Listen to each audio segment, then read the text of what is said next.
Bismillahirrahmanirrahim. Assalamualaikum warahmatullahi wabarakatuh. Innal hamdalillah nahmaduhu wa nasta'inu wa nastaghfiruh wa na'udzu billahi min shururi anfusina wa sayyiati a'malina. May yahdihillahu fala mudilla lahu wa may yudlil fala hadiya lahu. Asyhadu an la ilaha illallah wahdahu la syarika lahu wa asyhadu anna Muhammadan abduhu wa rasuluhu la nabiyya ba'dahu. Amma ba'd fa inna asdaqal hadits kitabullah wa khairal hadi hadi Muhammadin sallallahu alaihi wasallam wa syarrul umuri muhdatsatuha wa kullu muhdatsatin bid'ah wa kullu bid'atin dhalalah wa kullu dhalalatin finnar. Kaum muslimin, para pemirsa dan pendengar Raja TV dan Radio Raja yang dimuliakan Allah Subhanahu wa taala. Semoga Allah SWT senantiasa menjaga kita semua dalam kebaikan, memberkahi waktu, amal dan ilmu kita.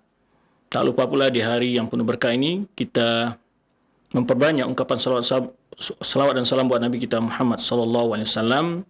Semua kita menjadi umat beliau yang istiqamah di dalam menjalankan sunnah beliau, mempelajarinya, mengamalkannya serta mengajarkannya.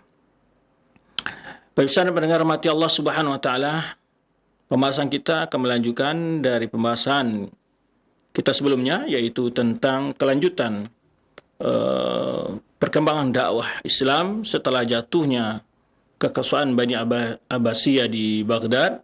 Kemudian telah kita jelaskan setelah itu bangkit lagi, yaitu kekuasaan Bani Abbasiyah yang bangkit di Qahirah, di Mesir. Ya. Pertama khalifahnya adalah yaitu Al-Mustansir billah. Namun setahun tidak berapa lama Mustansir billah meninggal, yaitu pada tahun 660 Hijriah. Ibnu Katsir menjelaskan dalam kitab beliau Bidayah wa Nihayah.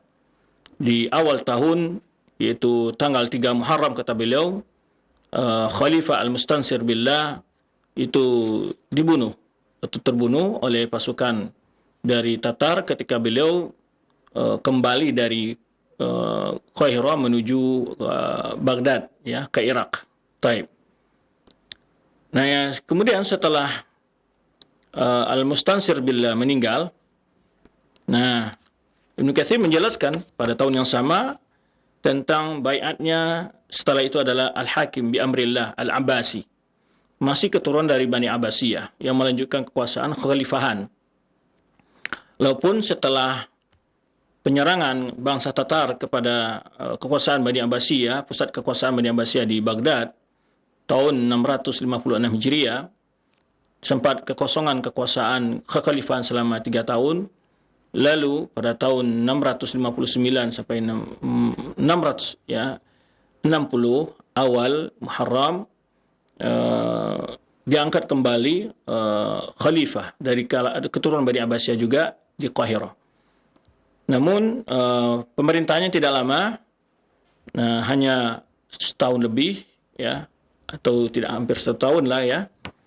Maka dilanjutkan oleh keturunan Bani Abbasiyah yang berikutnya. Ya, ini yang dijelaskan oleh Ibnu Katsir di dalam Bidayah wa Nihayah dan juga diringkas oleh Imam Suyuti dan kitab Tarikh Khulafa. Jadi beliau menyebutkan nasabnya Al-Hakim bi Amrillah ini disebutkan oleh Suyuti adalah Al-Hakim bi Amrillah Abul Abbas Ahmad bin Abi Ali Al-Hasan bin Abi Bakar Ibn Al-Hasan Ibn Ali Al-Qubbi, ya, Ibn Al-Khalifah Al-Mustarsyid billah Ibn Al-Mustadhhir billah. Jadi memang garis keturunannya jauh di atas, ya, bapaknya, kakek-kakeknya menjadi khalifah. Tapi dia adalah garis keturunannya dari Khilafah Bani Abbasiyah, yaitu kakeknya yang memerintah adalah Al-Mustarsyid billah bin Al-Mustadhhir billah. Nah, disebutkan oleh Imam Suyuti, kana ikhtafa waqta akhri Baghdad wa najah. Jadi maksudnya kana ikhtafa waqta ukhidha Baghdad wa najah. Dan dia waktu kejatuhan Baghdad dia bersembunyi dan selamat dari pembunuhan. Nah, ini yang disebutkan oleh Imam Suyuti, yang kekuasaannya dari tahun 661 sampai 701, ya. 39 atau 40 tahun ya, 40 tahun beliau berkuasa. Dari 661 sampai 701. Baik. Ibnu Katsir menjelaskan pada tanggal 27 Rabiul Akhir, ya, masuklah Khalifah Abul Abbas, yang namanya Abul Abbas Hakim bi Amrillah, Ahmad bin Amir bin Ali Al-Qubbi, Ibn Al-Amir Ali Ibn Al-Amir Abi Bakar Ibn Al-Imam Al-Mushtarshid Billah Ibn Al-Mustadhir Billah Abil Abbas Ahmad min Biladi Syarqi. Jadi di arah timur beliau, dari arah ya Baghdad, dari Irak.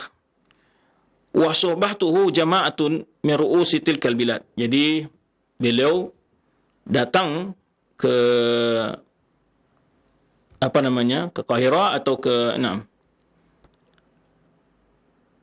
beliau datang ke Qahira dengan dikawal atau dengan rombongan yang cukup besar dari tokoh-tokoh senior dari daerah tersebut, ya. Waqad syahida al-waq'a suhbat al-muntasir. Jadi dia juga hadir saat pertempuran al-mustansir billah. Kemudian waharaba huwa fi jama'atin minal ma'raka fasalima.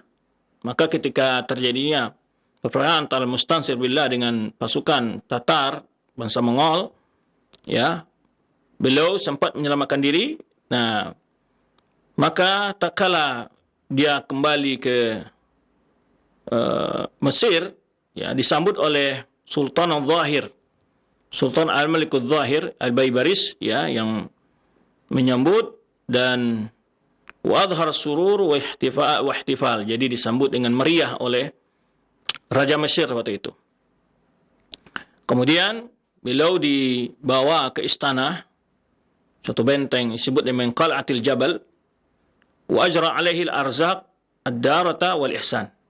Kemudian diberikan pelayanan kebutuhan-kebutuhan beliau di di istana tersebut. Kemudian disebutkan pula oleh Ibnu Katsir berbagai peristiwa pada tahun 660 Hijriah ini, yaitu pada Rabiul Akhir Malikul Zahir memecat Jamaluddin Akush An-Najibi, ya, dari Ustadz Dariyati, dari sebagai penasehat di istananya, dan digantikan oleh seorang lain, ya.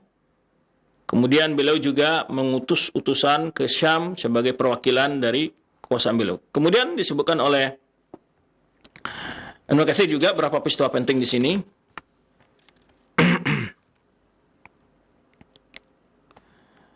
Pada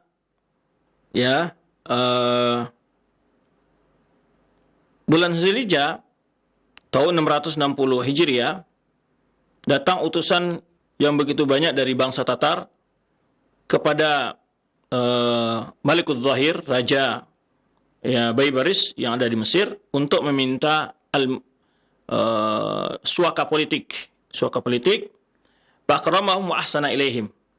Maka Al-Malikul Zahir memuliakan dan berbuat baik kepada mereka. Wa aqtahum iqta'at hasanah.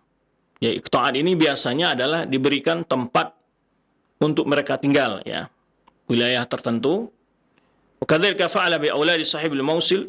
Nah, dan juga perlakuan beliau terhadap raja daerah Mosul ini daerah Irak, ya. Wa rataba li ikhwanihim rawatib kafiyah. Jadi semuanya dilayani dengan baik oleh beliau.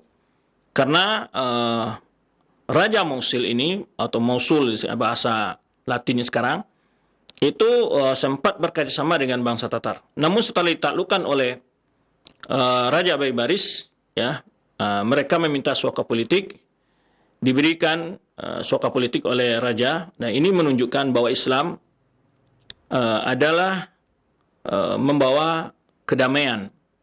Jadi bukan berarti balas dendam terhadap semua musuh, tidak. Karena mereka ini adalah rakyat, maka diberikan suaka politik oleh Raja Baybaris, diberikan tempat tinggal, dihormati, dihargai, ya. Demikian pula para keturunan raja penguasa di daerah Mosul. Nah, dan juga saudara-saudaranya diberi gaji dari kas negara. Baik. Kemudian pada tahun ini juga kata Ibnu Katsir, Holakokan mengutus tentaranya berjumlah 10.000.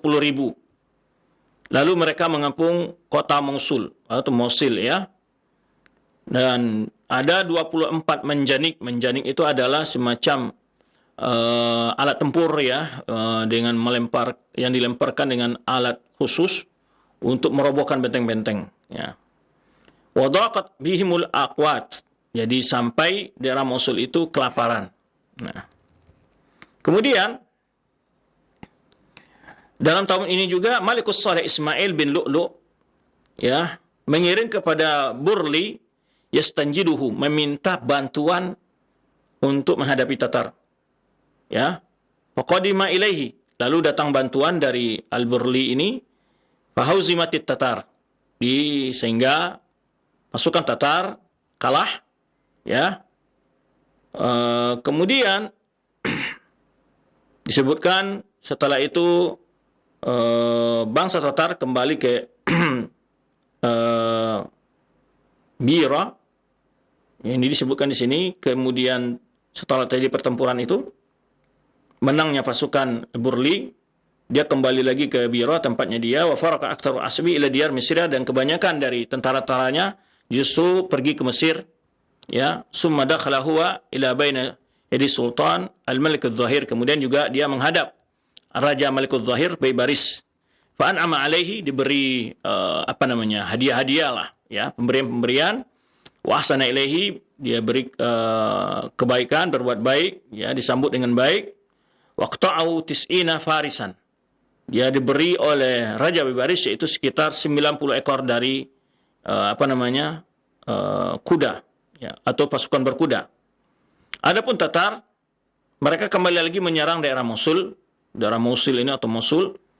Walam yazalu hatta istanzalu sahibal Malik Salih ilaihim, sampai mereka dapat menekan Malikus Salih yang ada di Mosul menjadi raja Mosul itu.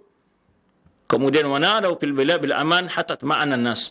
Nah, kemudian ini kekejaman bangsa Tatar ini, mereka mengatakan bahwa mereka akan memberikan keamanan semua penduduk, tidak akan dibunuh dan tidak akan apa-apakan, maksudnya ya, tidak akan diganggu.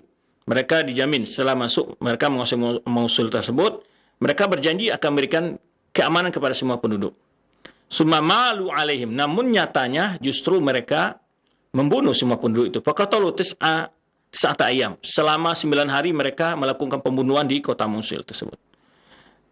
Dan juga mereka bunuh Malikus Saleh, ya Raja Mosul itu, dan anaknya Alauddin.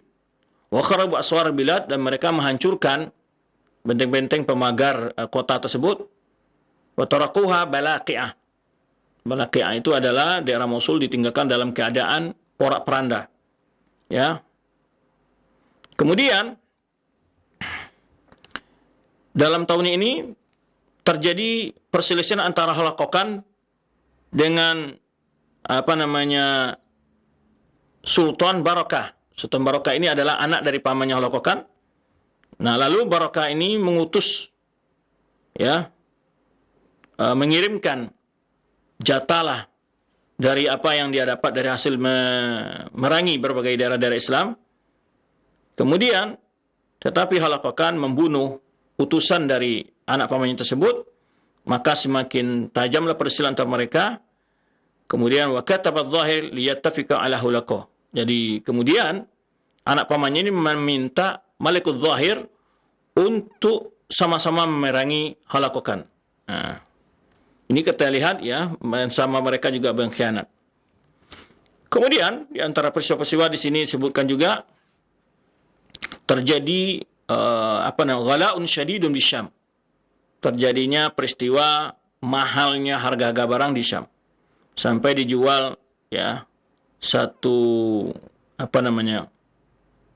qirara dari qamah, gandum itu ya satu istilahnya, kita liter lah mungkin ya, satu takaran, yaitu menyampai 450 ya, atau di 250 syair, dirham atau dinar. Baik. Di antara peristiwa di sini yang disebutkan adalah oleh Ibnu Katsir pada pertengahan Sya'ban tahun 660 tersebut, ya,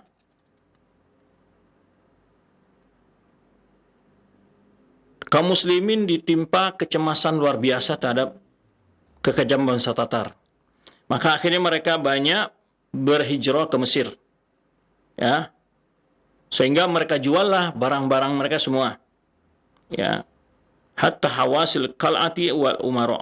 Jadi semua pejabat-pejabat juga pindah dari daerah Mosul ke Mesir.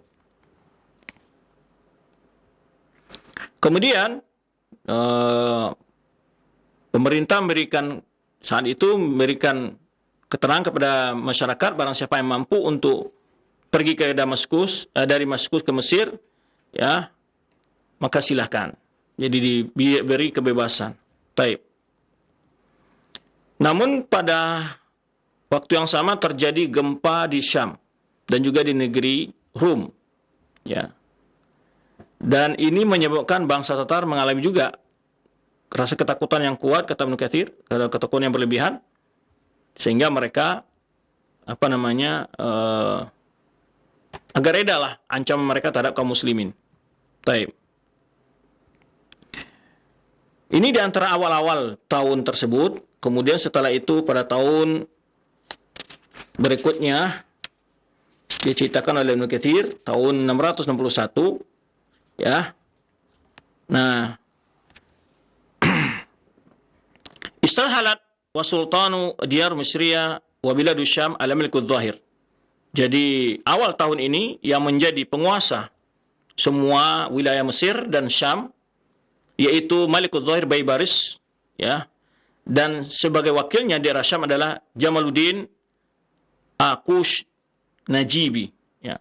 Sedangkan qadinya, kalau qadinya mungkin di bahasa kitanya adalah sebagai jaksa agungnya adalah, ya, Syamsuddin Ibnu Khalikan.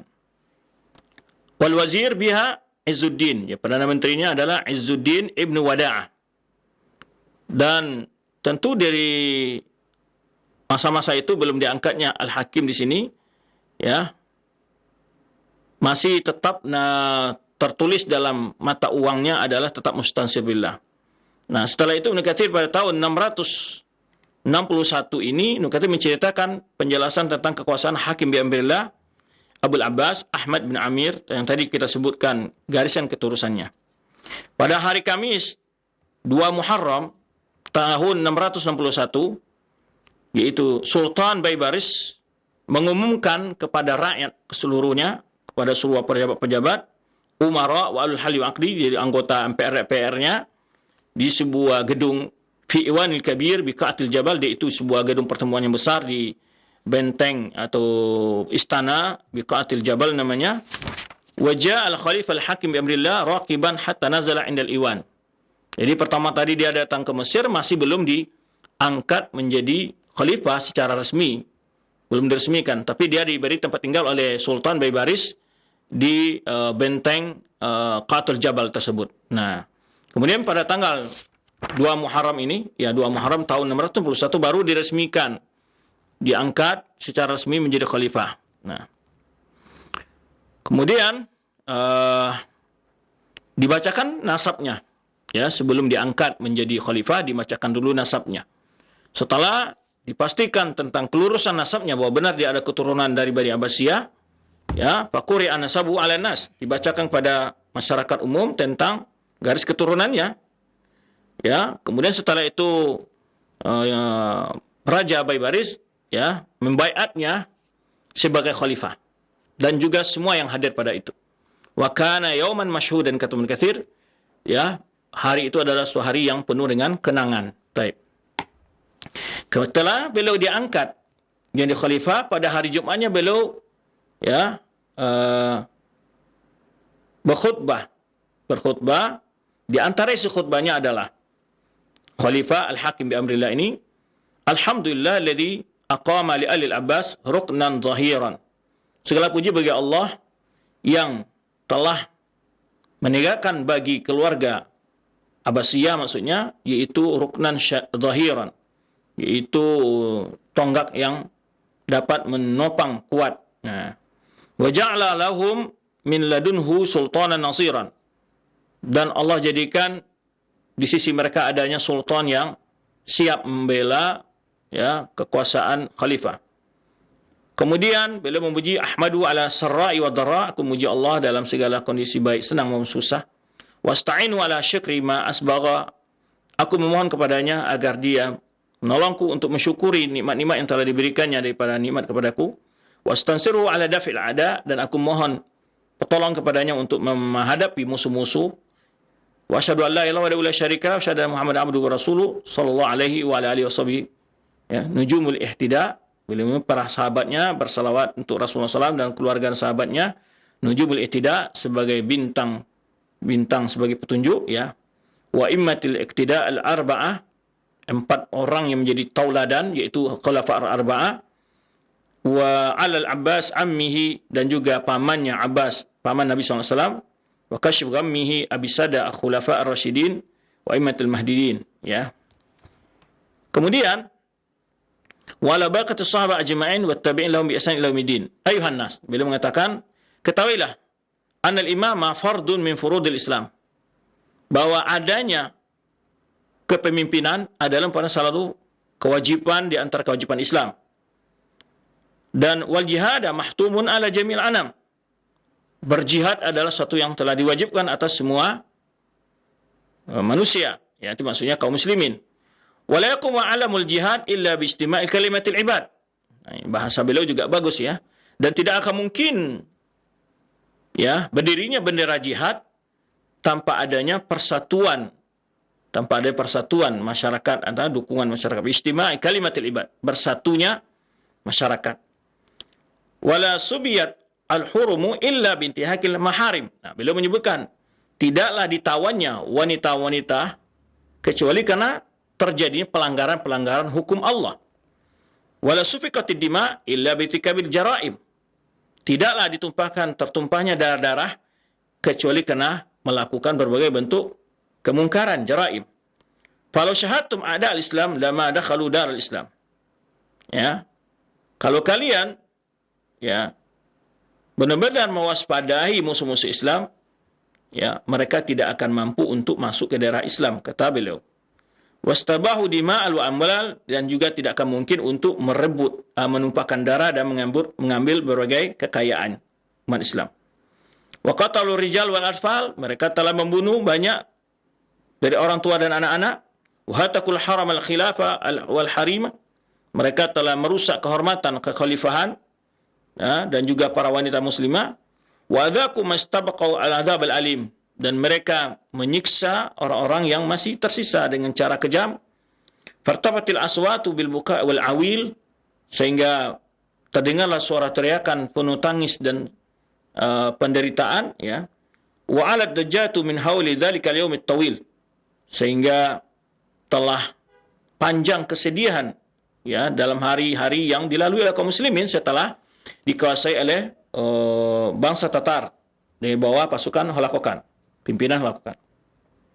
Bahkan min syaikhin khudibat syaibatuhu bidima'ihi, betapa banyaknya orang-orang tua yang jenggotnya justru berubah warna dengan darahnya. Wa kam min tiflin baka falam yurham libukaihi, betapa banyaknya anak-anak yang menangis namun tidak ada yang menyayangi atas tangisannya dia. Fashammaru an saqil ijtihad fi ihya'i fardil jihad. Nah, beliau memotivasi agar kaum muslimin melakukan jihad. Maka bersiap-siaplah an saqil ijtihad, mempersiapkan, ya, betis yang kokoh, ya, yang artinya mempersiapkan pasukan yang kuat untuk menghidupkan kewajiban jihad. Fattaqullaha mastata'tum wasma'u wa ati'u wa anfiqu khair li anfusikum. Beliau membaca firman Allah SWT, bertakwalah kepada Allah sesuai kemampuan kalian, taat dan patuhlah, dan berinfaklah, itu lebih baik bagi diri kalian. Wa may yuqa syuha nafsi fa ulaika humul muflihun. Orang yang dijauhkan dari rasa kekikiran dirinya, maka itulah orang-orang yang beruntung. Baik. Falam yaqa ma'dzuratun fil qu'udi an adaidin. sudah tidak ada lagi alasan untuk kita untuk duduk dari melawan musuh-musuh Islam, musuh-musuh agama. Wal muhamati 'anil muslimin, dan menjadi pembela kaum muslimin. Wa hadha sultan malikul zahir as-sayyidul ajallu al-alimul adilu al-mujahid al-muayyad ruknud dunya wa din. Beliau memuji Raja Baybaris, ini adalah Raja Sultan Az-Zahir, sebagai tokoh yang agung, yang berilmu, yang adil, yang seorang mujahid, yang dibantu oleh Allah Subhanahu wa taala ruknud dunya wa din, untuk menegakkan urusan agama dan urusan dunianya. Qad qama bi nasr al-imama 'inda qillatil ansar. Dia telah menjadi pembela kekuasaan, maksudnya di saat sedikitnya yang membela. Wa syarral juyus al-kufri ba'da an jasu khilal diyar. Dia telah memperandakan tentara pasukan kekafiran setelah mereka menghancurkan desa-desa atau berbagai lorong kota kaum muslimin. Fajasu khilal diyar, yang setelah mereka menghancurkan banyak negeri. Fa asbahat bai'atu bi ihtimamihi muntazimatal uqudi. Maka jadilah bai'at ini dengan perhatiannya menjadi teratur. Wa daulatul Abbasiyah bihi mutakatsiratul junud, dan juga Daulah Abbasiyah memiliki dengan melalui kekuasaannya tentara yang cukup. Fabadiru ibadallah ila syukri hadhihi ni'mah. Wahai para hamba-hamba Allah, segeralah mensyukuri nikmat ini. Wa akhlisu niyatakum tunsaru, dan ikhlaskan niat kalian, kalian akan ditolong oleh Allah Subhanahu wa taala. Wa qatilu awliya syaitan tadfaru. Maka perangilah para penolong-penolong setan, kalian akan beruntung. Wala yurawi'annakum ma jara. Jangan hal yang terjadi membuat kalian menjadi gentar atau takut. Wal farharbu sijalun wal aqibatul muttaqin. Perperangan itu adalah sijal, saling bergantian yang menang dan kalah. Tetapi kemenangan yang hakiki, wal aqibatu, yang terakhir adalah milik orang-orang bertakwa, kata beliau. Wadaru yaumani. Masa itu hanya dua hari saja. Masa itu hanya 2 hari saja. Wal ajrul mu'minin, dan pahala bagi orang beriman, baik hidup maupun meninggal mereka dalam jihad. Jamallahu alal huda amrakum. Allah telah mempersatukan di atas petunjuk urusan kalian. Wa azza bil imani nasrakum, dan Allah telah membuat kalian perkasa dengan iman untuk kalian mendapatkan pertolongannya. Wa astaghfirullahal azim li wa lakum wa lisal muslimin fastaghfiruhu innahu wal ghafurur rahim. Summa khataba tsaniya wa nazala fa shalla. Nah, ini kita menyebutkan setelah itu khutbah kedua beliau menjadi imam salat. Baik. Nah, setelah itu resmi sebagai khalifah beliau di Makkah di dalam alat bayaran yang berbentuk dinar, maka nama beliau tertulis di sana. Wa duriba sikkatu bi ismihi. Jadi baru bahwa pembayaran dengan nama beliau tercatat di situ. Fa khutiba lahu bi jami' Dimashq. Lalu mulailah di masjid-masjid bawa khutbah mengatakan namakan khalifah dengan mendoakan khalifah. Yaitu pada tanggal 16 Muharram pada tahun 661. Ini khalifah yang ke-39 dari khalifah Bani Abbasiyah, kata Ibnu Katsir. Dan belum menjabat khalifah dari Bani Abbas, yang mana orang tua dan kakeknya tidak khalifah. Jadi orang tua kakeknya tidak khalifah. Orang tua dan kakek jauh di atas dari baru dia keturunan khalifah. Maka orang tua kakeknya tidak khalifah. Setelah Safa wal Mansur, tidak selain ini. Adapun faman man laisa waliduhu khalifatan fakatsir. Adapun yang orang tuanya tidak khalifah itu banyak yang menjabat di Bani Abbas. Di antara seperti Al-Musta'in, Ahmad bin Muhammad bin Mu'tasim, Al-Mu'tadid bin Talha bin Mutawakkil, Talha bapaknya tidak, Mu'tadid anak Talha tidak khalifah, tapi Mutawakkil khalifah. Wa Qadir bin Ishaq bin Muqtadir, Qadir juga berkuasa tapi bapaknya Ishaq tidak berkuasa. Dan kakeknya yang menjadi khalifah, Al-Muqtadir. Wal Muqtadi bin Zakhira bin Qaim bi amrillah. Nah, ini contoh-contoh yang disebutkan Ibnu Katsir tentang kondisi khilafah Bani Abbasiyah yang menjadi pejabat sebagai khalifah. Jarang-jarang yang kakek dan ayahnya, ayah dan kakeknya tidak menjadi khalifah menjadi pejabat kecuali dia ini. Kemudian setelah itu penjelasan tentang ya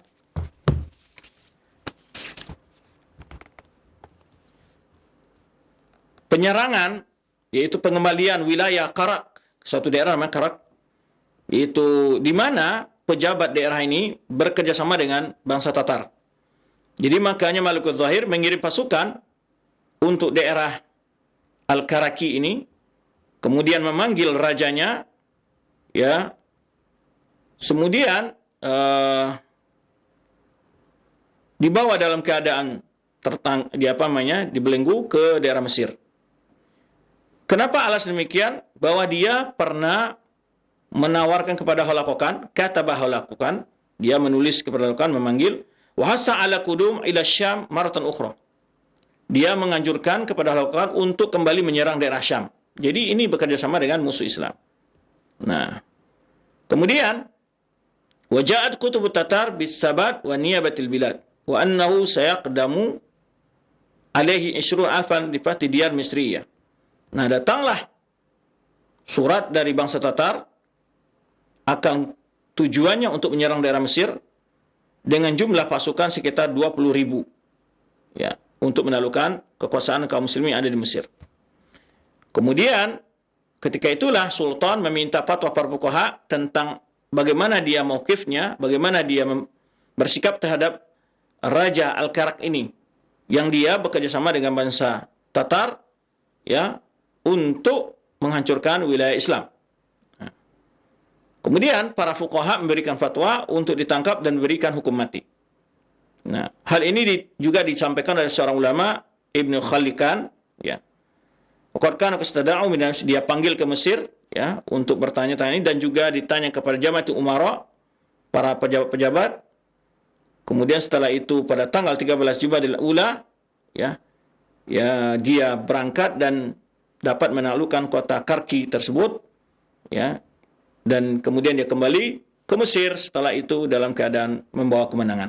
Taib.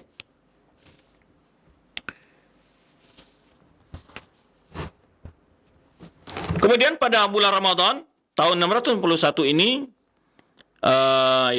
Malikul Zahir mempersiapkan para arsitektur, para tukang, ya, bahan-bahan bangunan dari kayu dan berbagai hal untuk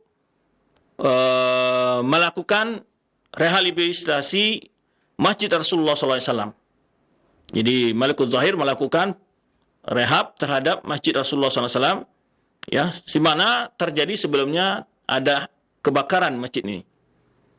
Fatifa bitika ashab wa ala bidiyar Misriya farhatan biha, sehingga bahan-bahan itu dibawa berkeliling Mesir untuk kebahagiaan yang dirasakan, ya, untuk membangun Masjid Rasulullah SAW, ya. Kemudian dibawa ke Madinah. Kemudian pada bulan Syawal Malikul Zahir juga pergi ke ke Iskandaria. Maka dia ganti pejabat qadhi di sana, diadakan pembaruan. Nah, kemudian pada mulai tahun ini juga terjadinya pertempuran antara Barakatul Khan wa Holakokan ma'akuli wahid juyus kathirah. Tadi kita sebutkan di mana ada perselisihan antara Holakokan dengan anak pamannya, yaitu namanya Burkatul Khan. Ya, nah masing-masing punya pasukan yang besar. Maka mereka saling bertempur. Faqtatalu fauzima Holakokan hazimatan fadhi'ah. Namun kalah dalam pertempuran itu adalah Holakokan. Dan terburu banyak pasukannya, dan bahkan ada yang tenggelam, ya. Dan kemudian Holakokan lari, ya, dengan sedikit pengawal yang mengawalnya. Nah, tak kala Burkatul Khan melihat banyaknya terbunuh dari pasukan Mongol Tatar ini, ya, ya'izu alayya an yuqtal Mongol ba'dhum ba'd. Dia mengatakan sungguh sangat menyedihkan terjadinya, ya, pembunuhan antara sama bangsa Mongol. Tetapi bagaimana caranya, kata dia, wa kaifal hila, ya, siapa yang bisa merubah kebiasaan Genghis Khan ini, kata beliau. Summa aghara ta'ala bilad Konstantin, kemudian dia lanjutkan untuk menyerang daerah Konstantinia, ya, kemudian juga daerah-daerah lainnya. Nah, ini sekilas tentang kejadian yang disebutkan Ibnu Katsir di awal-awal kekuasaan Al-Hakim bi amrillah. Taib. Kemudian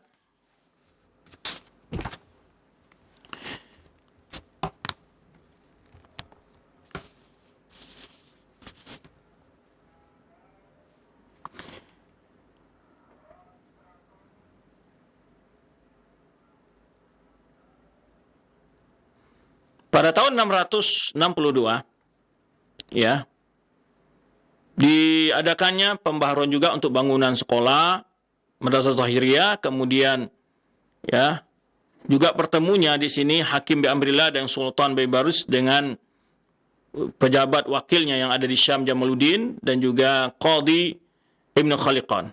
Nah, ketika telah selesainya merehab Madrasah Zahiriyah, di sana diangkat untuk menjadi pengajar li tadris Syafi'iyah biha Qadhi Taqiyuddin Muhammad bin Husain.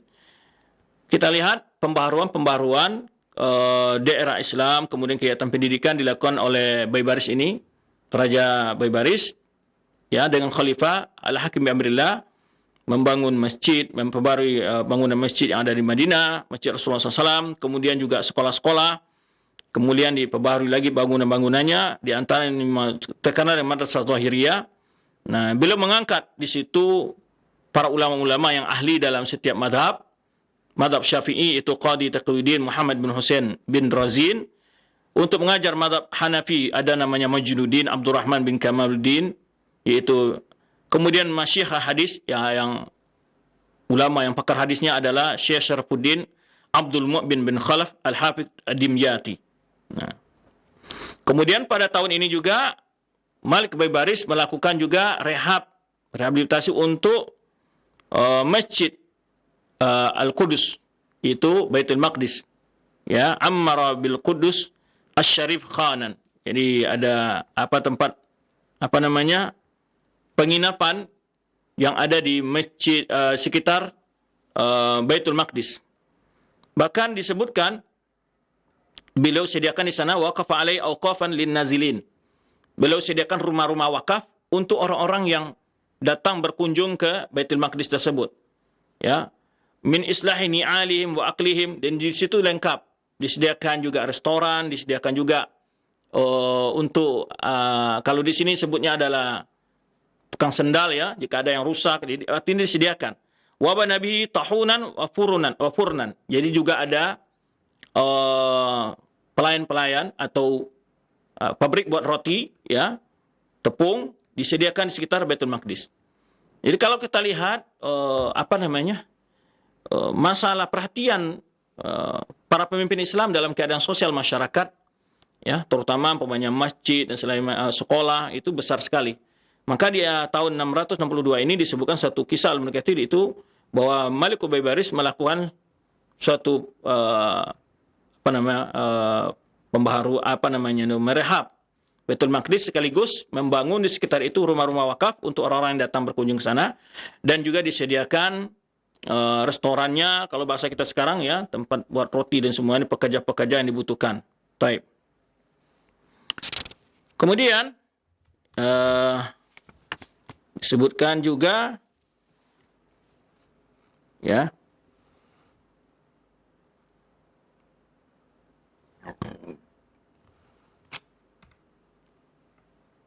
dalam Jumadil Akhirah dari tahun yang sama, Syekh Syihabuddin Abu Syama Abdurrahman Ismail Al-Maqdisi Bidarul Hadith Asy-Syarqiyah. Di sini mulai beliau Abu Syama yang masyhur, seorang ulama Syafi'iyah, mengajar di Masjid Darul Hadith Asy-Syarqiyah, ya, Asyrafiyah.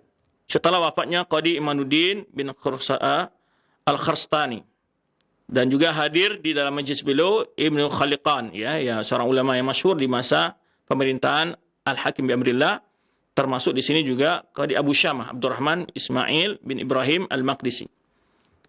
Baik, kemudian kisah-kisah terpenting di sini adalah disebutkan oleh Ibnu Katsir, kita pada tahun, suatu kisah disebutkan Ibnu Katsir di sini adalah pada tahun 662 Hijriah, yaitu istahdara Malik Hulakokan Malikut Tatar Az-Zayyana Al-Hafidhi. Jadi pimpinan dari bangsa Tatar Hulakokan memanggil salah satu dari raja. Kalau kita mungkin daerah gubernurnya gitu dipanggil, ya namanya Malikut Tatar Az-Zainal Hafidhi, yaitu Sulaiman ibnu Muayyid bin Amir al-Aqrabani. Namanya yang ma'ruf dengan Bizain al-Hafidhi. Jadi Sulaiman ibnu Muayyid.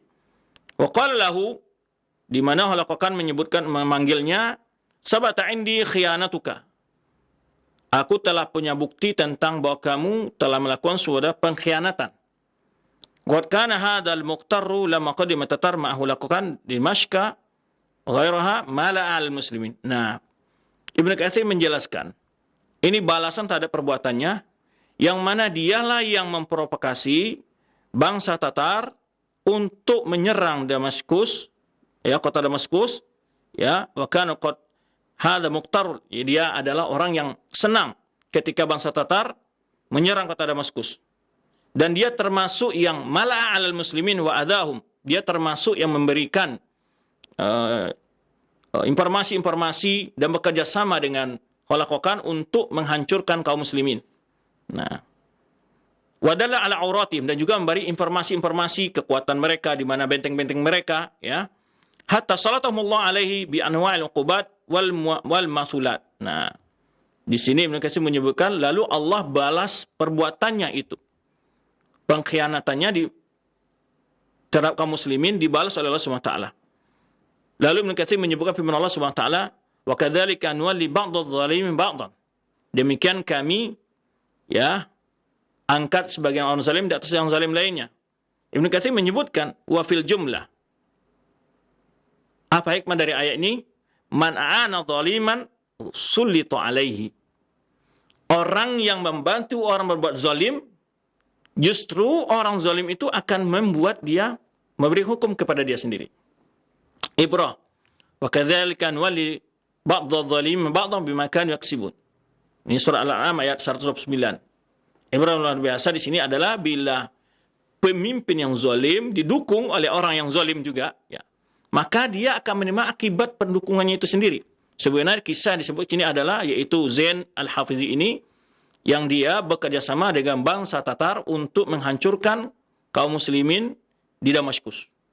Dan bahkan memberikan informasi-informasi, ya, tentu dia agar dia tetap pada kekuasaannya, ya, demi untuk dia tetap jadi raja, biar Tatar tidak mengganggu kekuasaannya dia, dan dia diberikan kesempatan untuk berkuasa seterusnya. Maka dia membantu bangsa Tatar untuk menyerang kota Damaskus dan memberikan informasi. Nah, pelajarannya di sini kata Ibnu Katsir adalah, wa fil jumlah man a'ana zaliman sulita alaih.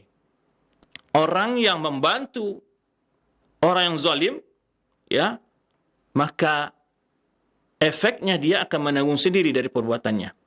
Fa inna Allah yantaqim minadh zalim bidzalim. Karena Allah Subhanahu wa taala menghukum orang zalim dengan orang zalim juga.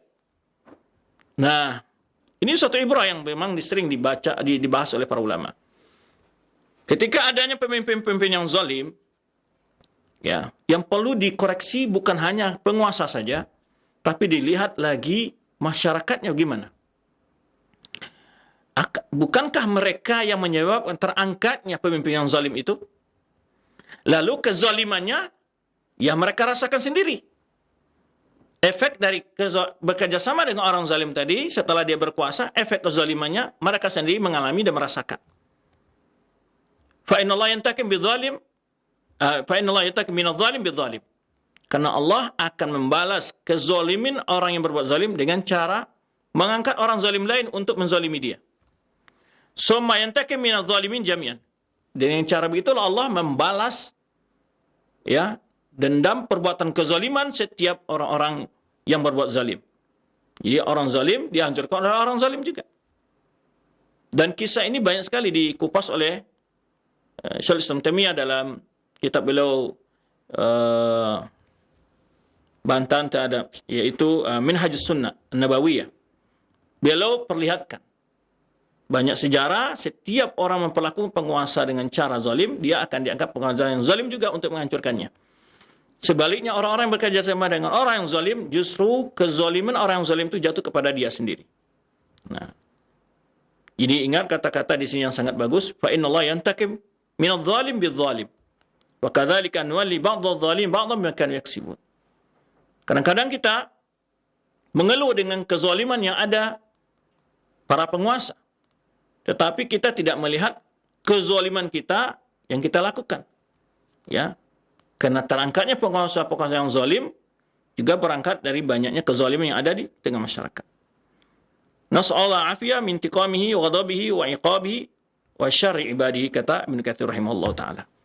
Baik, pada tahun 663 Hijriah, Sultan Malikuz Zahir mempersiapkan pasukan besar untuk menyerang bangsa Tatar yang tinggal di daerah Birah di sekitar Sungai Tigris atau Efrat, ya, Sungai Efrat. Ketika falamman sami'u bi asakir Zahiri, setelah bangsa Tatar mendengar akan datangnya pasukan besar dari Malikuz Zahir ini, mereka berpaling dan berbalik arah, tawallau ala aqabihim munhazimin, mereka lari, yang mundur. Fatabat tilkan nahiyah, lalu daerah sekitar itu kata mereka menjadi aman. Ya, wa aminat tilkal muamalah, ya, menjadi aman daerah tersebut dari kekejaman bangsa Tatar. Wa kanat qabla dzalika la tuskanu min kasratil fasad biha wal khauf. Kata Katsir, daerah itu sebelumnya tidak ada yang siap tinggal di situ karena begitu banyaknya kerusakan dan timbulnya rasa ketakutan yang biasa orang tinggal di sana. Fa amarat wa aminat walillahil hamd. Lalu setelah diselamatkan oleh Allah melalui, ya, dibantu oleh Allah Subhanahu wa taala, pertolongan kaum muslim melalui raja Zahir ini, maka daerah itu kembali dibangun dan menjadi daerah yang aman. Nah, kemudian setelah itu juga dikirim oleh pasukan besar oleh Malikuz Zahir, ya, untuk daerah Sahil menghadapi pasukan Salib. Maka di sana ditaklukkanlah kota Kaisaria dalam 3 jam saja pada hari Kamis, tanggal 8 Jumadil Ula tahun 663 Hijriah, ya. Kemudian beliau dapat menguasai daerah tersebut dengan mudah, ya. Sumaja khabar bi an fatah Madinah Arsyuf, kemudian juga datang kabar lain kemenangan di tempat lain, ya. Dan juga itu direbut dari pasukan Salib juga. Pada qad basyairu fi biladil muslim wa far bidzalika farhan syadidan, sehingga tersebarlah kemenangan pasukan kaum muslimin di berbagai daerah, sehingga kaum muslimin mendapatkan kabar gembira yang cukup besar saat itu. Baik. Kemudian juga di Biladil Maghrib tersebar juga kabar bahwa pasukan kaum muslimin menang melawan yaitu bangsa pasukan Salib juga, wa qatalu minhum 45,000, yaitu 54.000 yang terbunuh dan ditangkap, ditawan sekitar 10.000. Ya. Ini daerah-daerah. Kemudian daerah yang dikembalikan daerah Maghrib ini seperti Tanja, Maroko dan Aljazair atau Algeria itu daerah Isbilia, Kurtuba, Mursia, ya. Bahkan nusra fi yaumil khamis ar-rabi asyar min Ramadan.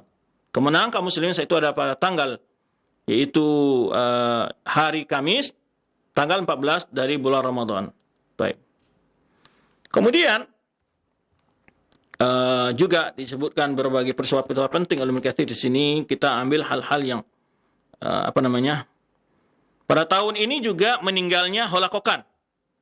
Ya, fi aja akhbar bi anna Sultan Tatar Hulakokan halaka, yang meninggal, mati, ya. Kemudian dan dikuburkan di benteng namanya Tala, kemudian dibangun di atasnya Kubah dan berkumpul. Kemudian setelah itu bangsa Tatar mengangkat pimpinan mereka, anak daripada Hulakokan namanya Abghah, ya. Faqasadahu Maliku Barkah Khan, fakasarahu wa farraqa jumu'ahu. Nah, tadi anak pamannya Hulakokan ini menyerang anaknya Hulakokan Abghah ini, akhirnya kekuasaan berada di Barkah Khan, ya. Fakasarahu wa farraqa jumu'ahu fa farihal Malikuz Zahir farhan syadidan. Karena sesama bangsa Tatar mereka saling berperang, maka Malikuz Zahir menjadi merasa bahagia dengan hal itu, ya. Wa azama ala jami' asakir liyakhudha bilad al-Iraq falam takam min dzalika tafarruq asakir fil iqta'at. Jadi hal itu membuat tenang bagi kaum muslimin karena mereka sibuk untuk saling bermusuhan sama mereka. Baik. Kemudian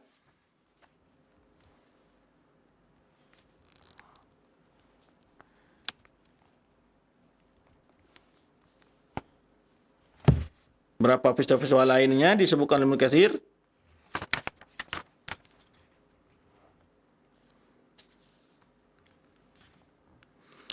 Pembangunan yang dilakukan oleh Malikul Zahir adalah membangun jembatan yang masyhur dengan Baina Qarau wa Damiyah.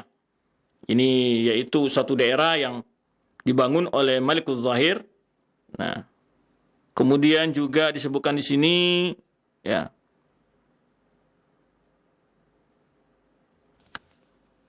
Di mana pada tanggal 25 Zulhijjah tahun 663 Malikul Zahir berkunjung ke Damaskus, ya, kemudian mengumpulkan orang-orang terkemuka di sana dan disambut dengan sangat meriah, wa kana yauman mashhudan. Kemudian setelah itu beliau kembali lagi ke Mesir, ya. Dan setelah beliau menang dalam beberapa pertempuran. Nah, ada kisah di sini, sumasara ila dia Mesir wa ayyada mansuran dalam keadaan membawa kemenangan. Kemudian talaba sahibu sis ayufada waladahu min sultan. Jadi karena ditangkapnya salah seorang anak dari penguasa dari daerah Sis, itu Sis daerah namanya Suez atau Sis di sini. Kemudian dia meminta untuk ditebus, ya. Kata Malikul Zahir, la nufadi illa bi asirin lana inda Tatar. Jadi kata beliau, kami tidak mau ditebus kecuali dengan tawanan-tawanan kaum muslimin yang ada di bangsa Tatar. Yaitu namanya Syungkurul Ashkur, ya. Ini nama orang yang diminta tebuskan di situ. Kemudian maka Raja Sis ini pergi ke bangsa Tatar untuk memohon agar dilepaskannya seseorang yang namanya Syungkur ini dan untuk sebagai tebusan dari anaknya. Pada tahun 664 ini, 664 ya, meninggalnya Kholaqokan, disebutkan sedikit biografinya oleh Ibnu Katsir di sini. Malikut Tatar bin Malik Tatar disebut sini Kholaqokan ini anak dari bin Tuliqan bin Jinkiz Khan, ya. Wa huwa walidu mulukihim. Dia adalah orang tua dari raja-raja bangsa Tatar. Orang-orang umum menyebutnya Khulawun, ya, atau Qalaun. Atau mislu Qalaun. Dan dia adalah seorang raja yang jabbaran anidan. Raja yang bengis, yang kasar. Qatala minal muslimin syarqan wa gharban ma la yu'lamu adaduhum atau ma la ya'lamu adadahum illa alladhi khalaqahum. Di mana jumlah kaum muslimin yang telah dihabisi, dibunuh oleh dia baik di timur dan barat, kata Ibnu Katsir, tidak tahu berapa jumlahnya kecuali Allah yang tahu berapa jumlah mereka. Wasuyazi ala dzalika syarrid jaza. Sungguhnya Allah kembalasi perbuatannya dengan balasan yang lebih buruk. Kemudian disebutkan oleh Ibnu Katsir, kana la taqaidu bidinin min adyan. Dia tidak memiliki agama. Tetapi istrinya, kata Ibnu Katsir, dia adalah lebih memeluk agama Nasrani. Ya. Lebih memilih agama Nasrani. Kemudian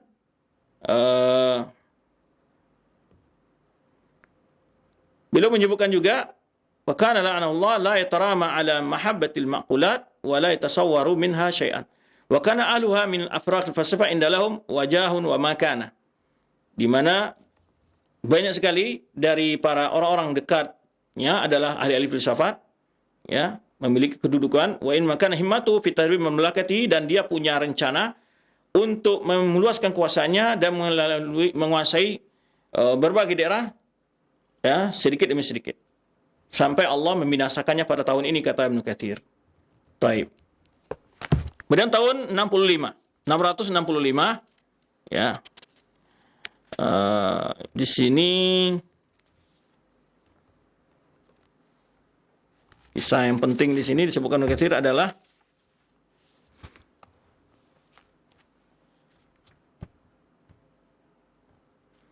dikisahkan suatu kisah ini orang yang berolok-olok dengan siwak. Ibnu Khalika menceritakan dari syekhnya Qutubuddin Al-Yunini, dia berkata, sampai kepada kami seseorang, yaitu di suatu kampung namanya Abi Salamah, dari arah Busra, kana fihim mujunun wastihtarun. orang yang mujun itu orang yang berbuat berbagai macam maksiat dan melanggar hukum dengan sangat secara terang-terangan begitu. Lalu fadzukira anhu siwak. Lalu ada orang yang berbicara tentang siwak di dekat dia. Wa ma fi minal fadilah, menjelaskan tentang utamaan-utamaan siwak. Ini contoh ini mengejek-ejek sunnah Rasulullah SAW. Lalu dia berkata, "Fa wallahi la astaku illa fil makhraj." Dia katakan, saya tidak akan gunakan siwak itu kecuali di tempat keluar kotorannya. Tempat keluar kotorannya. Dia ketika orang mendengar seseorang menjelaskan tentang keutamaan siwak, lalu dia katakan, saya akan gunakan untuk membersihkan kotoran yang keluar dari duburnya gitu ya. Nah, yakni duburahu. Fa akhadha siwak. Lalu dia ambil siwak oleh dia. Fa wada'u fi makhrajihi summa akhrajahu. Lalu dia gosok dengannya tempat keluar kotorannya dia, ya. Kemudian setelah 9 bulan, ba'da tis'ati asyr, fa wada'a waladan ala sifatil jurzan. Yaitu jurzan ini ada suatu makhluk, dia melahirkan suatu makhluk yang aneh bentuknya. Memiliki 4 kaki. Dan kepalanya seperti kepala ikan. Jadi orang yang mengejek siwak tadi, setelah dia lakukan perbuatannya tadi, meletakkan siwak di tempat keluar kotorannya dia, kemudian 9 bulan setelah itu dia melahirkan seekor makhluk yang aneh. Yang memiliki 4 kaki, kepalanya seperti ikan. Nah, kemudian ekornya seperti arnab, seperti kelinci.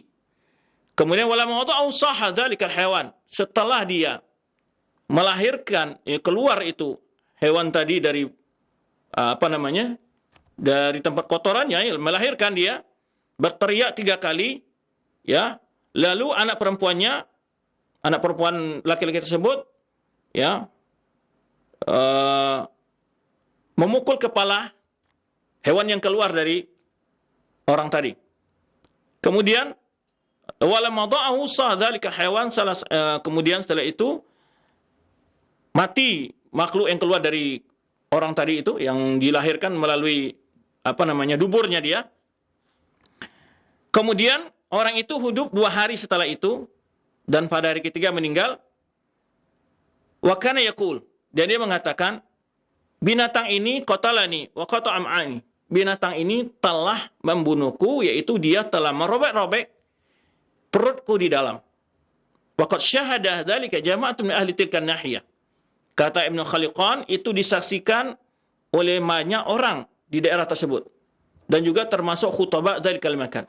Para ulama-ulama, khutbah ini adalah yang berkhutbah, ya, yang berkhutbah biasanya di hari Jumat, di masjid-masjid, itu imam masjid lah.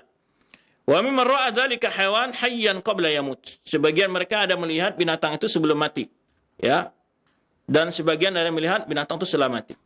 Jadi ini iqab, pelajaran bagi setiap orang yang mencoba mengolok-olok sunnah Rasulullah SAW.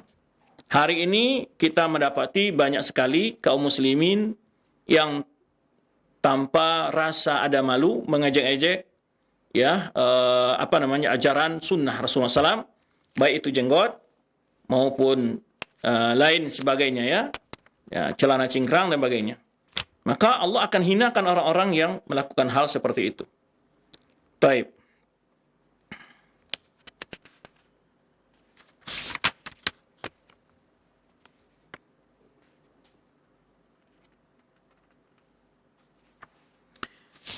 Kemudian tahun yang sama juga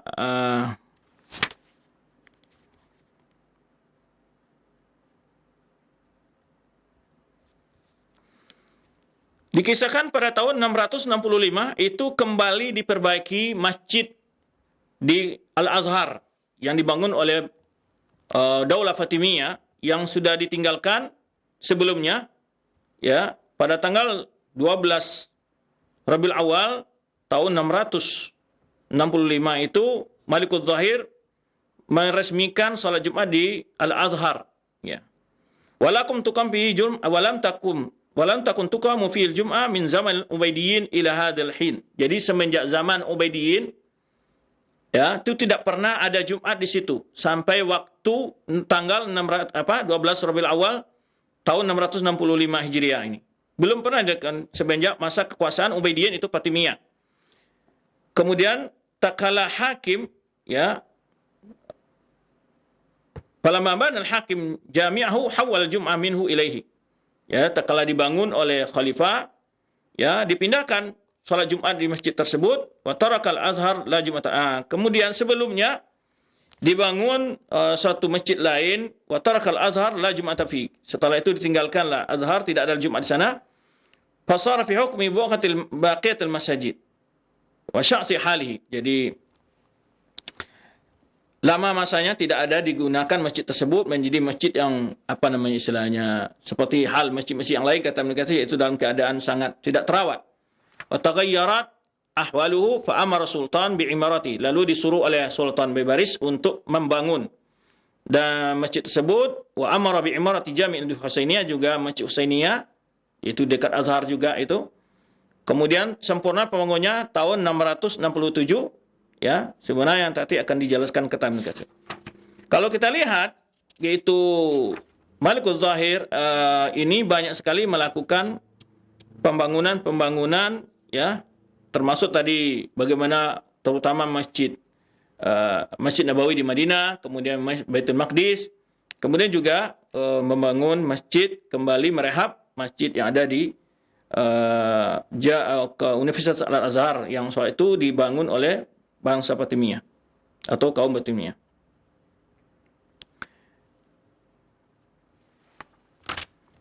Baik. Kemudian pada tahun 660, ya, 66, ini adalah penaklukan Antakya. Ya. Antakya ini adalah satu daerah yang masyhur, ya. Hiya Madinah azimah kathsul khair, yaitu Madinah yang besar, memiliki banyak sekali kekayaan. Yuqal inna daura suwariha 12 milan, yaitu panjang dari pagarnya sekitar 12 mil. Ya, wa ada burujiyah mi'ata wa sittuna wa salasuna burujan. Aburjan, disebutkan di sini jumlah daripada tiang-tiang yaitu sekitar 136. Ya, banyaknya. Wa adadu syurafatiha 24,000 syarfa. Jadi syurfa itu adalah tempat-tempat untuk sebagai tempat untuk istirahat, itu sekitar 1024, ya, 1024 syurfa. Ini dibentuk bagaimana perhatian dari Malikul Zahir terhadap daerah Antakya ini. Nah, kemudian fakana nuzulu 'alaiha fi mustahil syahr Ramadan, yaitu awal datangnya Malikul Zahir ke sini pada bulan Ramadan. Kemudian masyarakat datang menyambutnya. Wa syaratu syurutan 'alaihim lahu. Kemudian mereka ingin memberikan syarat kepada beliau, ya, wa samala hisariya fataha. Jadi masyarakatnya meminta untuk tidak ditaklukkan dengan cara diperangi. Kemudian setelah itu diberikan rasa aman kepada masyarakat oleh beliau. Ya. Kemudian wa atlaqa li umara amwalan jazilan wajida min usar al-muslimin minal halibiyyin fiha khalqan katsiran. Jadi setelah ditaklukkan Antakya ini banyak sekali tawanan kaum muslimin yang disimpan di sana. Ya. Kullu hadza fi miqdar abati ayyam.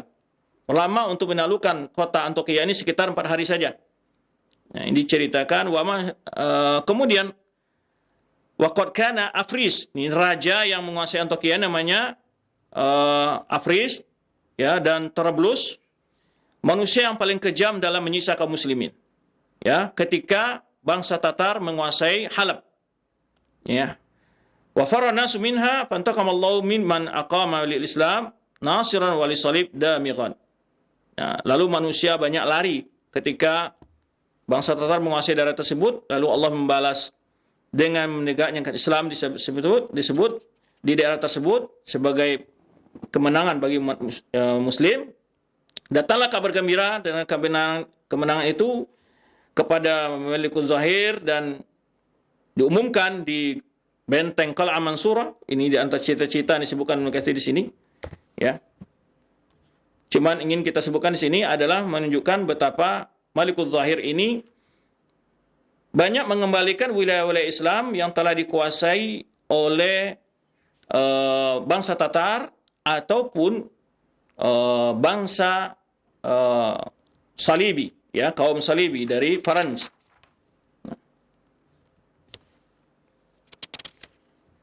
Kemudian di sini ada bahasan fikih dibahas dalam kasus sedikit, bagaimana kalau wilayah sebelumnya adalah wilayah kaum muslimin lalu dikuasai oleh bangsa kafir, kemudian bangsa kafir itu Islam, kemudian wilayah itu kembali kepada umat Islam, apakah wilayah harta kaum muslimin itu kembali kepada kaum muslimin sebelumnya ataukah tetap dimiliki oleh orang kafir yang menguasai daerah tersebut yang telah masuk Islam?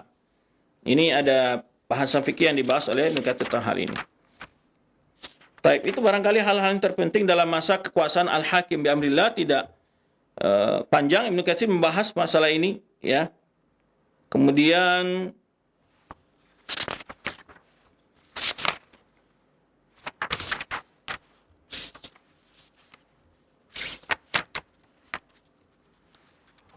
baik, terakhir, ya, disebutkan oleh Imam Suyuti pada tahun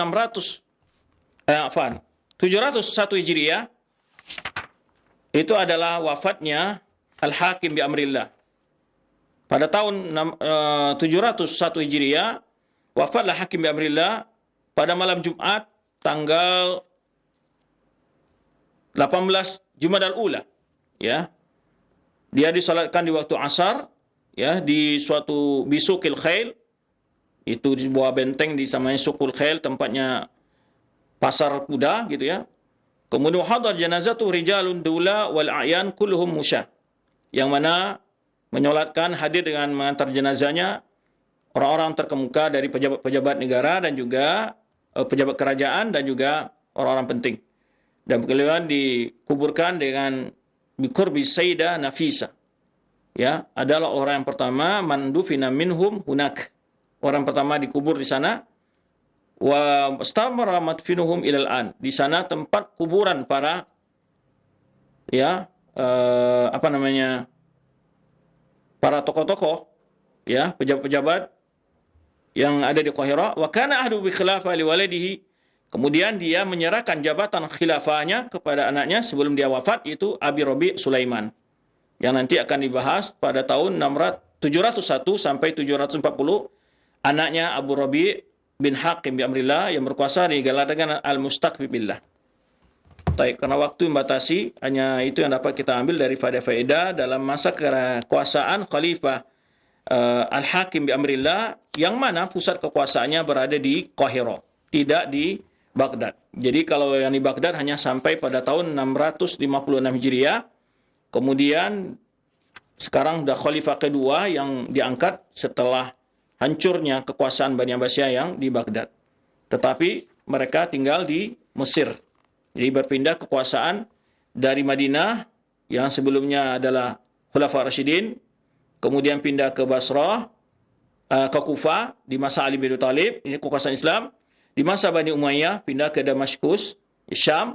Di masa Abbasiyah pindah ke Baghdad, dan Abbasiyah juga masa keduanya Abbasiyah setelah runtuhnya pada tahun 656 Hijriah pindah ke Qahira. Baik, demikian. Wallahu a'lam bishawab. Nah, baik, syukran jazakallahu khair atas materi yang telah disampaikan oleh Al-Ustaz di kesempatan pagi hari ini. Faedah-faedah sejarah Islam telah kita simak bersama dari biografi Al-Hakam bi amrillah rahimahullahu taala. Baik, untuk selanjutnya kami buka sesi interaktif, sesi soal jawab bagi Anda para pemerhati roja sekalian yang ingin bertanya. Silahkan Anda bisa mengirimkan pertanyaan melalui nomor layanan WhatsApp. Baik, yang pertama Ustaz, ada pertanyaan.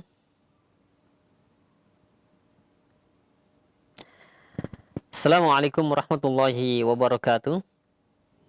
Ustaz, bagaimana cara pengangkatan pemimpin dalam sistem kerajaan? Apakah ditunjuk oleh raja sebelumnya dan haruskah dari keturunan raja itu sendiri?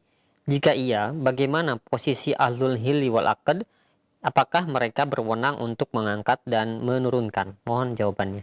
Baik, secara umum, ya, ini kita bicarakan apa yang dipraktekkan dan juga tentu ada perbedaannya. Di dalam Islam, dalam mengangkat pemimpin, itu ada 3 model. Yang pertama adalah, yaitu ditunjuk oleh pemimpin sebelumnya. Seperti pengangkatan Umar bin Khattab ditunjuk oleh Abu Bakar Siddiq anhu.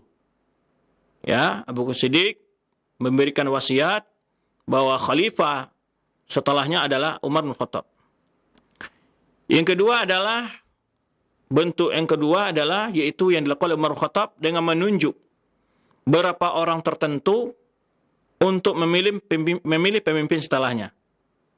Yaitu ada 6 orang yang tersisa dari sahabat yang dikabarkan masuk surga oleh Rasulullah SAW dalam sebuah hadis. Nah, mereka yang ngerembuk. Itu yang tersisa waktu itu adalah itu Tolha, Zubair, Sa'ad bin Waqqas, Abdurrahman bin Auf, Utsman, Ali. Ya. Ini mereka berenam ini berembuk. Ya. Apakah mereka memilih dari kalangan mereka sendiri atau orang di luar mereka? Tetapi dibentuk lajnah, ditentukan oleh, kalau yang Abu Bakar mentakyin langsung siapa khalifah. Itu kepada personal. Kalau Umar kepada berapa orang yang akan memilih, ya, mengangkat khalifah setelah dia.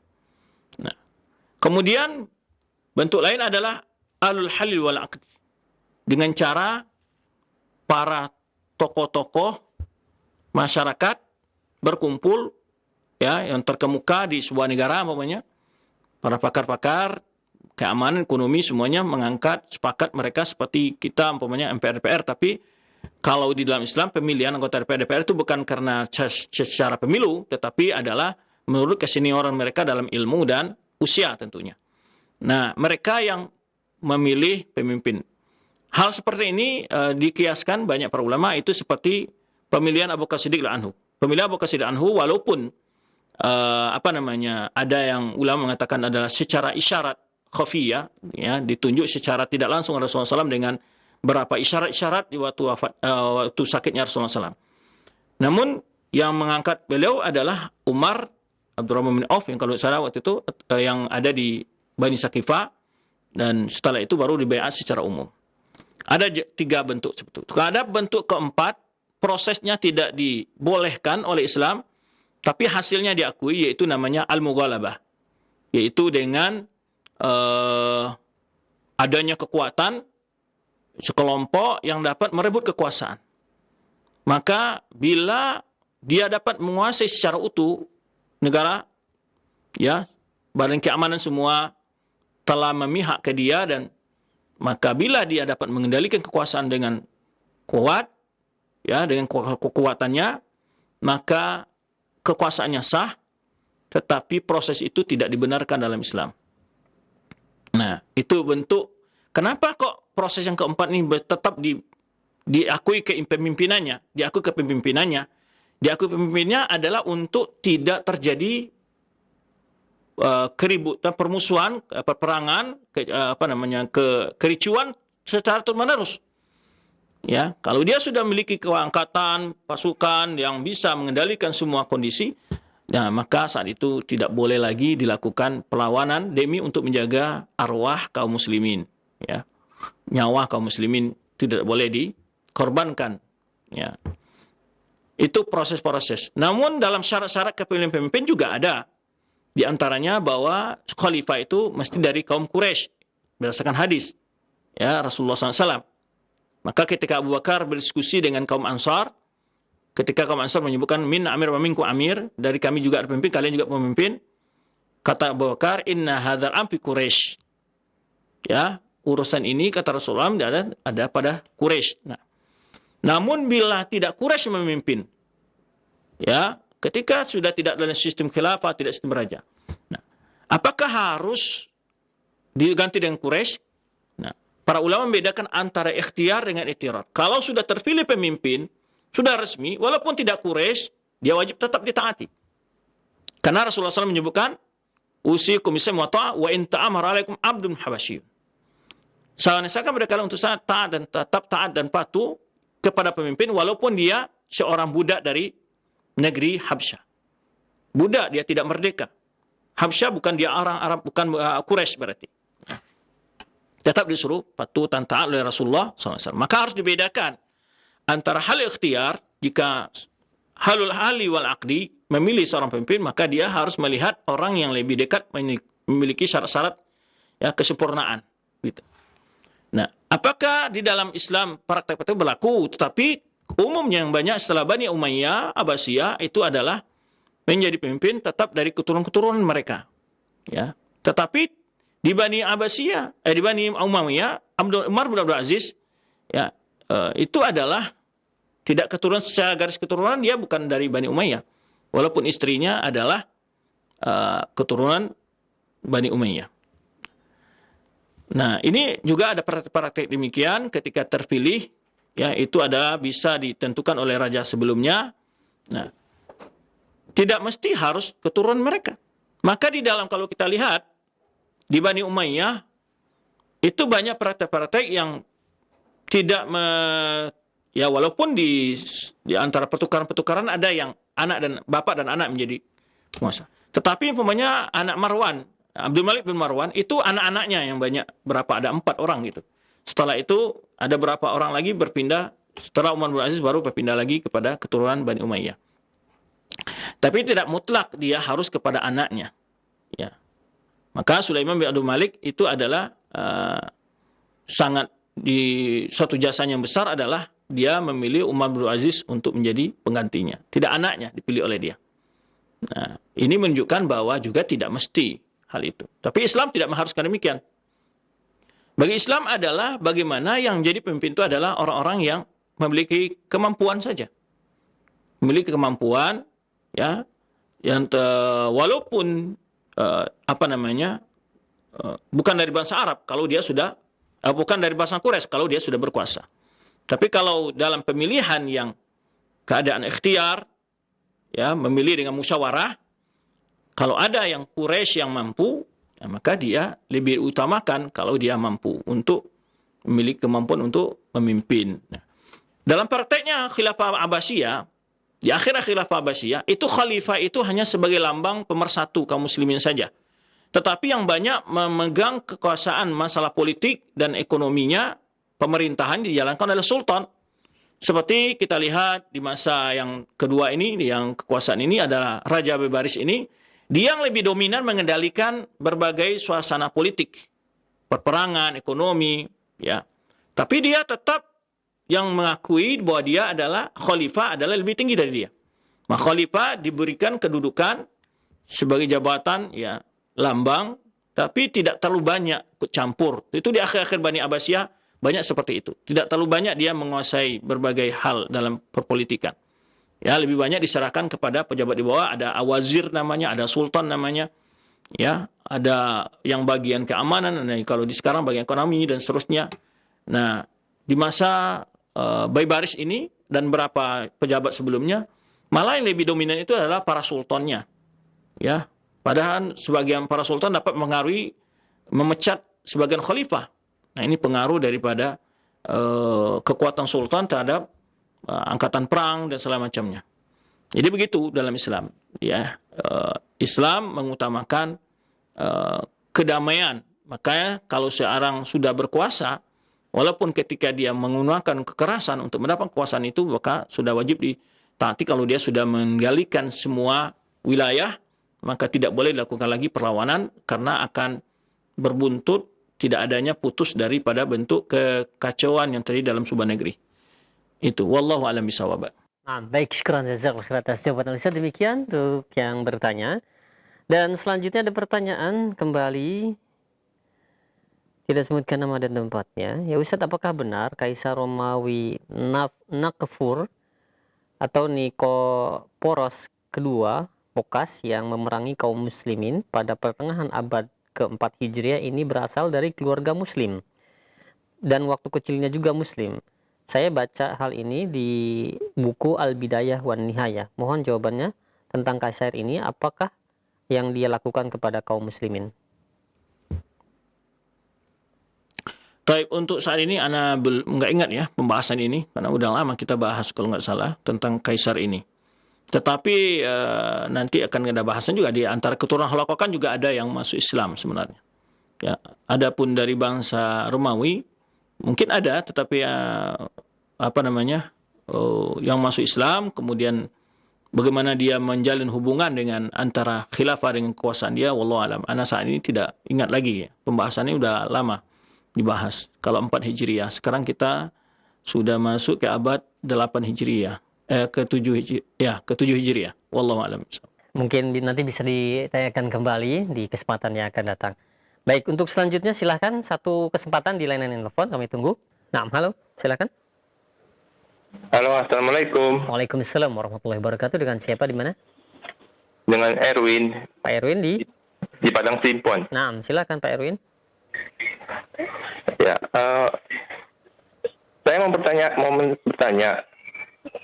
serangan bangsa Tatar yang bertubi-tubi ke wilayah Islam, itu tujuan mereka apa? Apakah mereka mempunyai tujuan hanya merusak negara Islam, menjarah kekayaannya, atau mereka memang sangat benci dengan umat Islam yang ada di negara Islam tersebut? Tolong diberikan pencerahannya, Ustaz. Terima kasih. Jazakumullah khairan. Iya, baik. Terima kasih banyak Pak Erwin. Nah, silakan Ustaz. Baik, memang Ibnu Katsir menyebutkan dan juga ahli sejarah menyebutkan tujuan mereka ini hanya sekedar untuk melampiaskan kekejamannya. Itu yang terlihat gitu.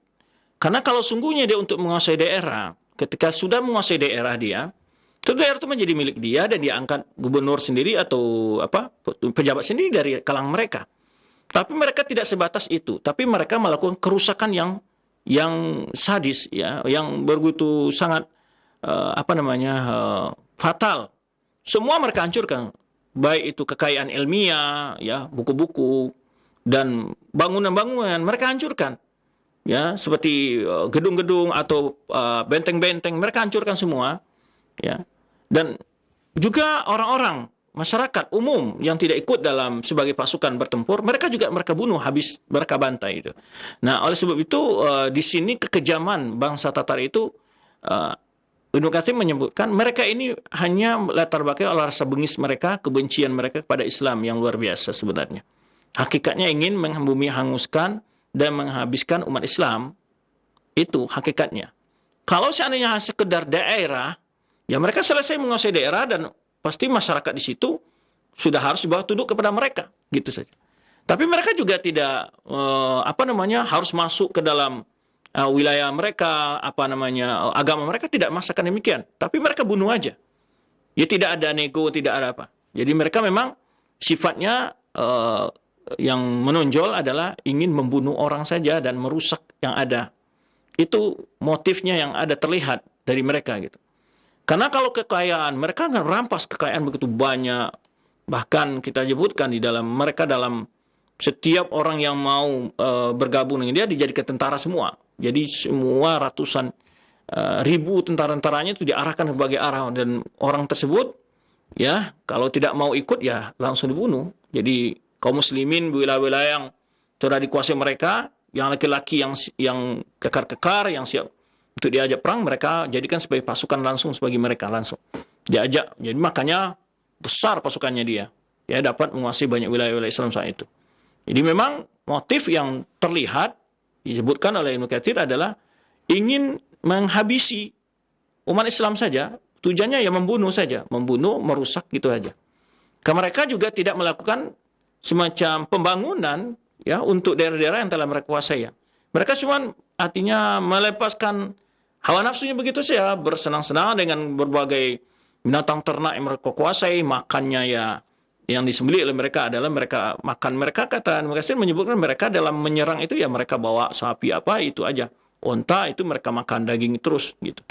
Jadi itu yang terlihat. Jadi memang motif mereka sekedar untuk ingin merusak dan menghancurkan dan membunuh. Wallahu a'lam. Nah, baik. Terima kasih atas jawabannya. Demikian untuk Bapak Erwin yang berada di Padang Sidempuan. 3 pertanyaan telah kami ajukan Ustadz dan kami mohon maaf tidak dapat melanjutkan kembali untuk sesi tanya jawab ini karena waktu yang sudah tidak memungkinkan. Mungkin ada ikhtitam yang dapat disampaikan untuk penutup di kesempatan pagi menjelang siang ini. Nah, silakan Ustadz. Demikian pembahasan yang dapat kita sampaikan pada kesempatan pagi hari ini. Ya, di antara beberapa pelajaran yang dapat kita lihat adalah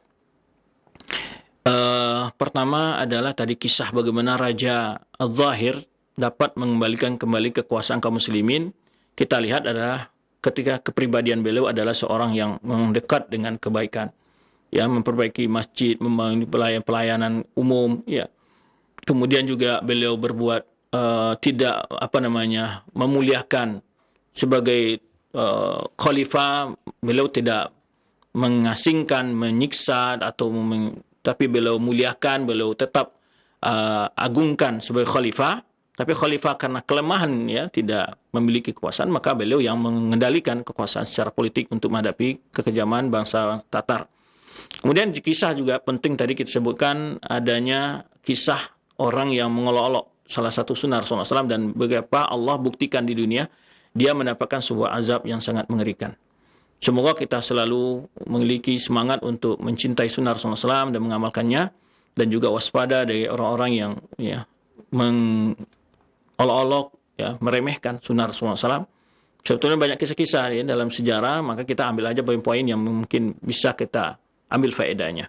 Demikian, terima kasih. Mohon maaf jika ada kekurangan dalam penyampaian materi ini, karena memang materinya tidak tersusun rapi, karena memang kita pilih perkara-perkara yang penting dapat kita ambil faedah dari kitab Bidayah Nihayah. Walaupun di dalam Bidayah Nihayah disebutkan berbagai kisah pengangkatan ini, qadi ini dan itu, faedahnya tidak terlalu besar, maka kami tidak membahas hal-hal yang kurang berkenaan dengan keilmian umpamanya ataupun suatu motivasi. Demikian, wallahu a'lam bishawab. Subhanakallahumma wa bihamdika asyhadu an la ilaha illa anta astaghfiruka wa atubu ilaik. Wassalamualaikum warahmatullahi wabarakatuh.